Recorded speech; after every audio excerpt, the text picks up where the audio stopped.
추석 연휴가 끝나고 다시 일상이 시작됐습니다. 코로나19 신규 확진자가 하향 곡선을 그리고 있지만 추석 여파로 인한 재유행 가능성도 배제할 수 없는데요. 여기에 최근 전국적으로 독감 환자가 급격히 늘어나고 있는데 코로나19와 동시유행 가능성을 배제할 수 없습니다. 김현우 기자의 보도입니다. 13일 오후 5시 기준 서부 경남 코로나19 신규 확진자는 모두 904명입니다.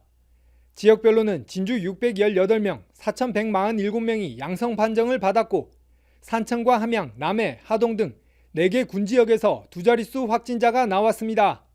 지난달 중순 확진자 수가 2,000명 이상이었음을 감안하면 불과 한 달 만에 절반 이상 줄어든 셈. 경남 지역 일주일 간격 신규 확진자 발생 추이를 보면 지난달 중순 이후 4주 연속 하향 곡선을 그렸고 확진자 한 명이 주위 사람 몇 명을 감염시키는지 보여주는 이른바 감염 재생산 지수도 3주 연속 1 미만을 보였습니다. 다만 아직 안심은 이릅니다. 추석 연휴 직전에는 코로나19 검사 자체가 줄면서 일시적으로 확진자가 감소하는 경향을 보입니다. 그러다 추석 연휴 때 전국적으로 이동량이 늘어나고 연휴 이후 검사자가 몰리면서 확진자가 큰 폭으로 늘어나게 됩니다. 실제 지난주 월요일부터 꾸준히 감소세를 보이다 추석 연휴인 지난 11일 반등한 이후 3일 연속 확진자가 늘었습니다.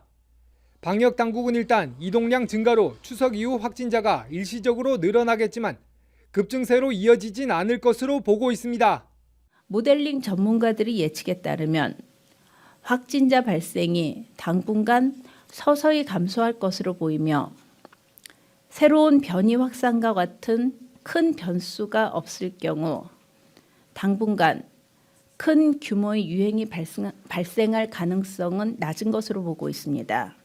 더 큰 문제는 코로나19와 함께 독감 환자가 급증하고 있다는 사실입니다. 지난달 28일부터 지난 3일 사이 전국 계절 독감 의심 환자는 외래 환자 1000명당 4.7명으로 지난 5년 사이 가장 높은 수치를 보였습니다. 지난해에는 1명이었는데 1년 만에 5배 가까이 늘어난 셈. 방역당국은 코로나19와 독감의 동시 유행, 이른바 트윈데믹을 우려하고 있습니다. 2년 동안 거의 없다시피 했습니다. 매우 이제 낮은 수준으로 유지가 되었는데 올해는 이제 7월 이후부터 좀 이례적으로 그 발생 수준이 이제 증가세를 좀 보여주고 있습니다. 그래서 이제 저희가 판단하기로는 겨울보다는 조금 더 이른 시기에 유행도 가능하다.